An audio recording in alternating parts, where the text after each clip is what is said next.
Just give me a minute. There is some network issues today.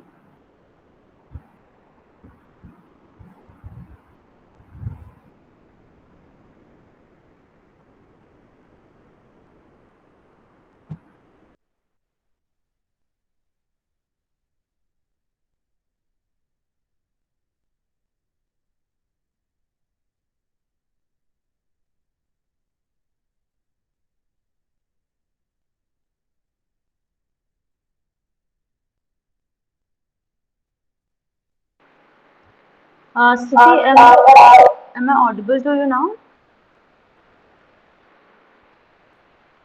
Yes, ma'am. Okay.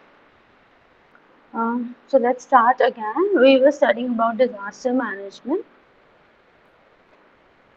So you know कि Indian subcontinent में बहुत ज़्यादा मतलब it's prone to everything. It's prone to drought, flood, cyclone, earthquake, landslide, and forest fire. Among 36 states of the Union territories in the country, 22 are prone to disasters. Among all the disasters that occur in the country, floods are the most frequent occurring natural disaster due to the irregularities of Indian monsoon. About 75% of an annual rainfall in India is concentrated in 3 to 4 months of monsoon season. As a result, there is very heavy discharge from the rivers during the period, causing widespread floods. India has a long coastline of around 5,700 kilometers, which is exposed to tropical cyclone rising in the Bay of Bengal and Arabian Sea. The Indian Ocean is one of the six major cyclone-prone regions in the world. In India, cyclone occurs usually between April to May and also between October and December. The eastern coastline is more prone to cyclone as it hit by about 80% of the total cyclone generated in the region. Droughts are perennial feature in some states in India. 16% of the country's total area is drought prone. Drought is a significant environmental problem as it um, as it is caused by lower than average rainfall over a long period of time. Most of the drought-prone areas identified by the government lie in the arid and semi-arid areas of the country. Earthquakes are considered to be one of the most destructive natural hazards, and this phenomena the impact of this phenomena occurs with so little warning that it is almost impossible to make preparations against damage and collapse of the building. About 50 to 60% of India is vulnerable to seismic activities of varying intensities. Most of the areas that are prone to earthquakes are located in Himalayan and sub-Himalayan regions.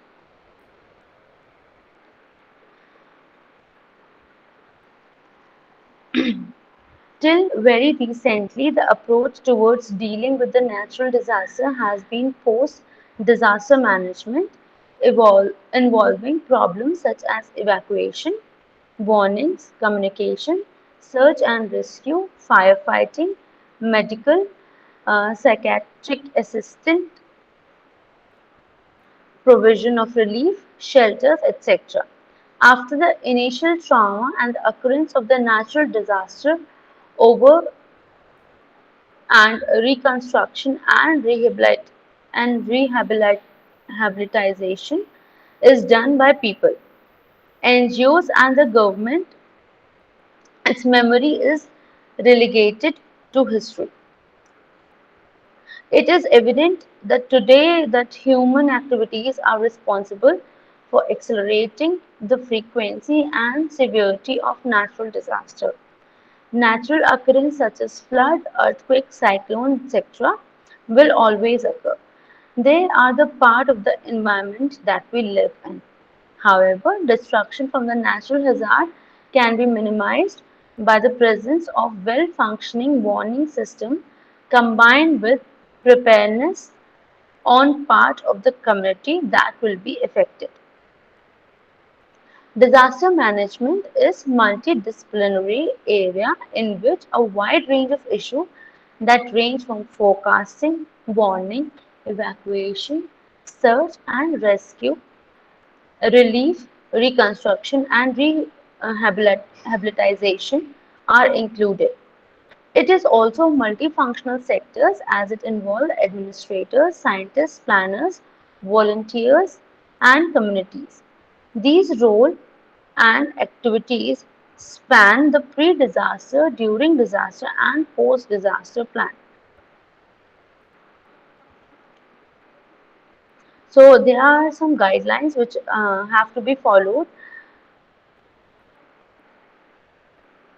which can result in an effective mitigation program. The first is pre-disaster mitigation can help in assuring fast recovery from the impact of disaster.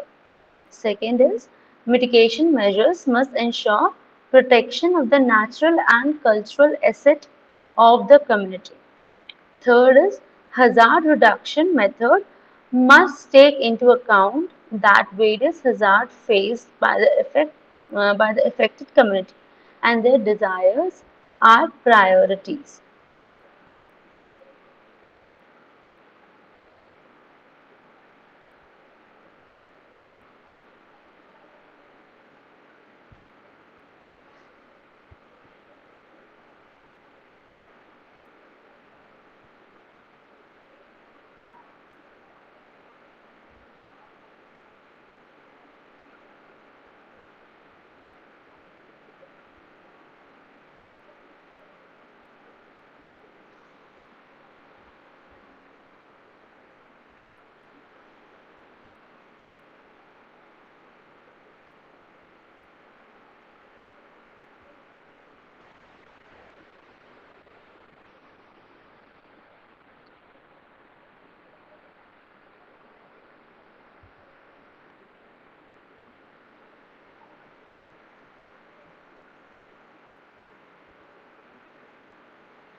Yeah, and the last is that any mitigation program must also ensure effective partnership between government, scientific and private sectors, NGOs, and different communities. So there are some basic strategies which have to be followed.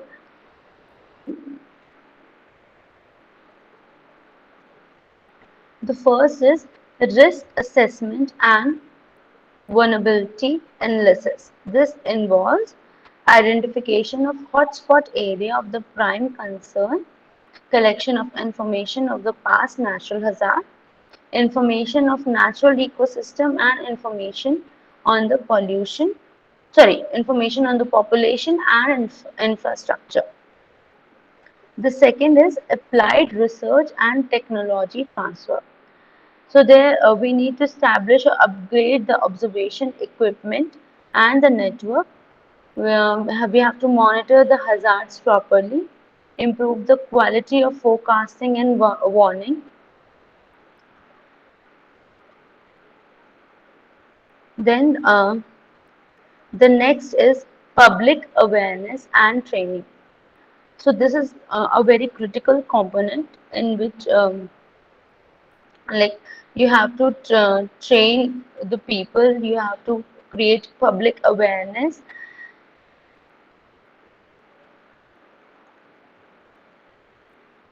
and they also like you have to impart some officials and the staff for the from the various departments which are involved in the state and the district level. The next is institutional mechanism. The most important need at a national level is to strengthen or develop the capacity of undertake disaster mitigation strategies. There is a need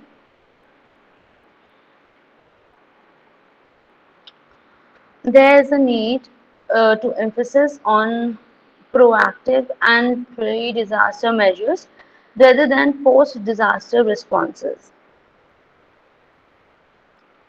The next is incentives and resource for mitigation.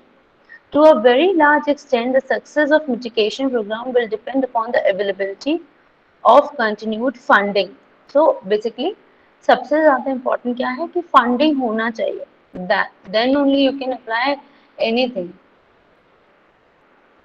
So there is the need of develop mechanism to provide a stable source of funding to all mitigation programs.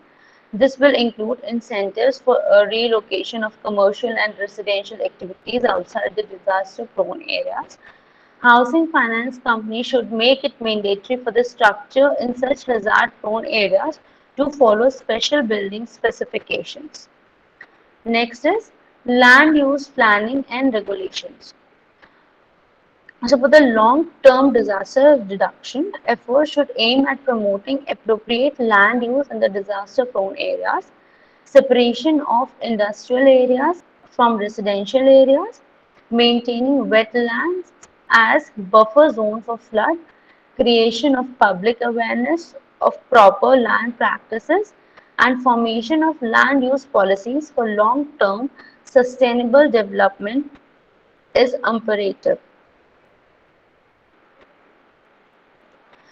Then the next is hazard resistant design and construction. In areas that are prone to that are prone to disaster protection, protection can be enhanced by careful selection of site and the way of the buildings are built. Thus, it is essential to promote the knowledge of disaster resistant construction techniques and practice among engineers, architects, and technical personnel. Structure and construction reinforcement of existing building. So basically क्या है कि हम जो नया design कर रहे हैं, नई कोई बिल्डिंग डिज़ाइन कर रहे हैं, तो उसके लिए तो हमें disaster resistant construction technique use करना ही है, बट जो हमारे पुराने बिल्डिंग्स हैं उनको भी हम कैसे रीइंफोर्स करें, जो एग्जिस्टिंग बिल्डिंग है उनको कैसे रीइंफोर्स करें, कैसे उसको स्ट्रक्चरली स्ट्रॉन्ग बनाए, कैसे स्ट्रक्चरल सपोर्ट रहे उसको, that is also very important. तो व्हाट कैन वी डू कि we can have an insertion of a wall on the outside of the building. We can create buttresses, walls in the interior of the building, portico fill-in walls, um, and then we can provide some code frames. We can cover the column and beams. जो construction है वो सारा new frame system पे कर सकते हैं. And we can place residential electrical equipment above the flood level, designing water storage tank to be able to withstand cyclonic winds, earthquake and floods.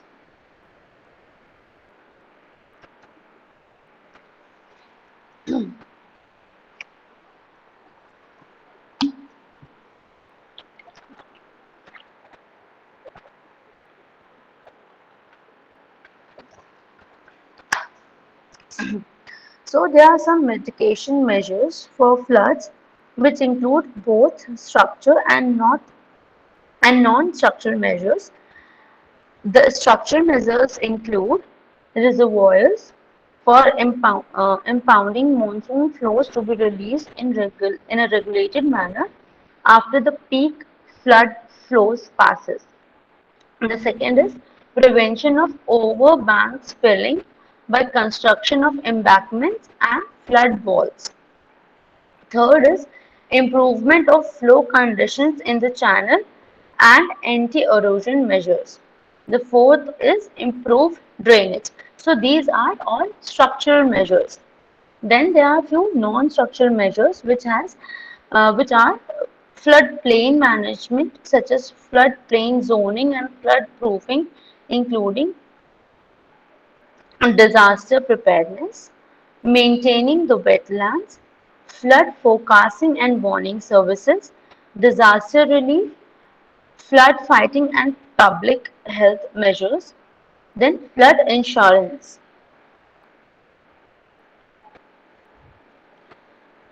These are everything like what are the mitigation measures for the flood. Now, what can be the mitigation measures for the earthquakes? So, like as you people know, अभी recently बहुत सारे earthquakes आए हैं, उसके पहले भी बहुत सारे earthquakes आए हैं. So,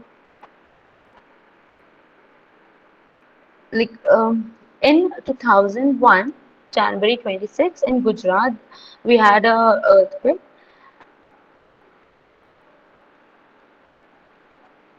and in these years, rehabilitation has been done on a massive scale.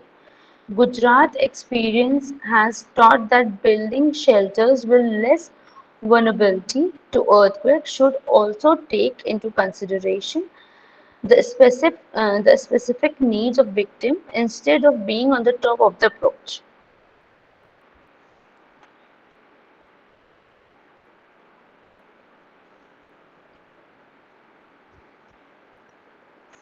So the role of NGOs in this role of NGOs is very important.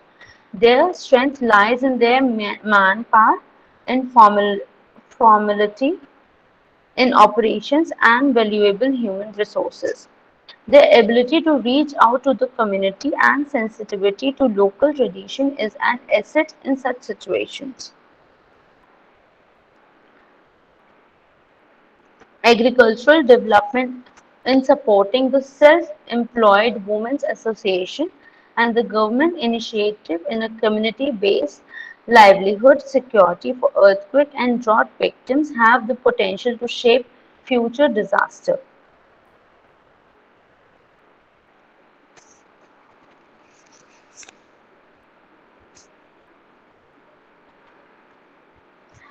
Similarly, Gujarat's Women's Economic Development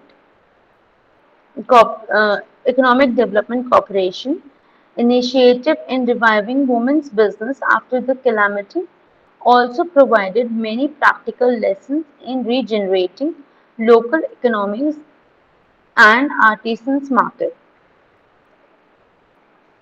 This project, supported by the Asian Development Bank, puts premium on investments in income generation and asset building after a natural disaster. Then cyclone and mitigation measures.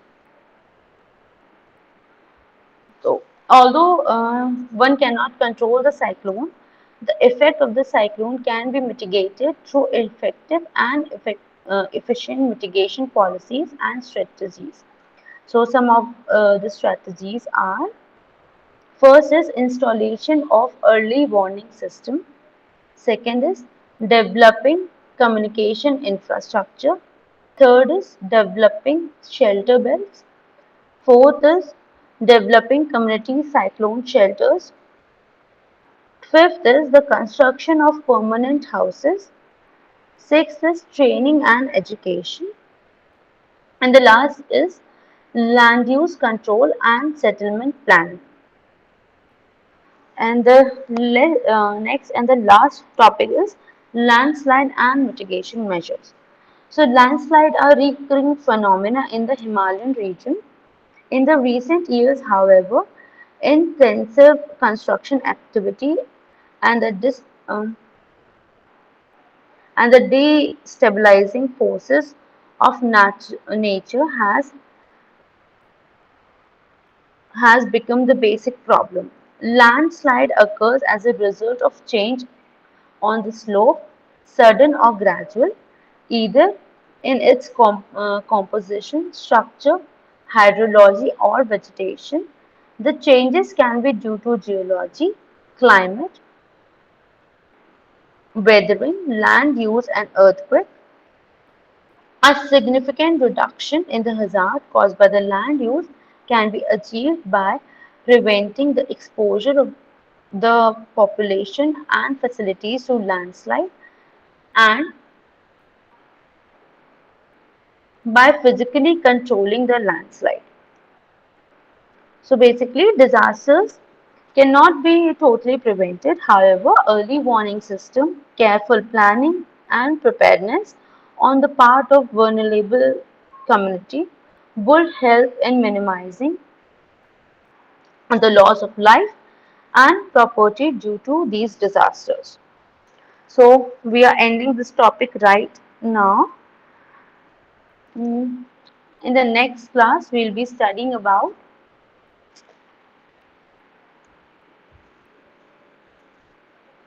the social issues, human population, and environment. Um, I'll be giving you few questions. Okay, in the classroom tab, you will find a assignment. ठीक है? तो जो notes Yes, वाली ma'am. Book है उसमें properly अपने notes banana. Click the picture, create a PDF and उसको फिर जो असाइनमेंट है उसमें सबमिट कर देना. व्हाट आई वांट इज सारी चीजें पॉइंट्स में लिखना. I don't want paragraphs. Every question should have like if it is a short answer type question तो 3 to 4 points हो. Long answer type question हो तो at least 10 points हो. But everything should be in points, like points and sub points, whatever it is. Don't make a big paragraphs. ये नहीं कि कहते हैं अगर लॉन्ग क्वेश्चन है तो 2-3 पेजेस सिर्फ पैराग्राफ से भर दिए. I want everything like what is asked बिल्कुल वैसे ही इन पॉइंट्स. सिर्फ उतना ही आंसर करना है जितना पूछा गया. I don't want very like story kind of a thing. ठीक है? Okay, ma'am. Okay, so I'll be sharing it to you today in the classroom tab as well. Do check it, and then we have our class on Saturday. Okay, I'll provide you with short answer and long answer as well. So Tuesday tak I want it to be submitted. Okay? Okay, ma'am. Okay. Thank you. Thank you, ma'am.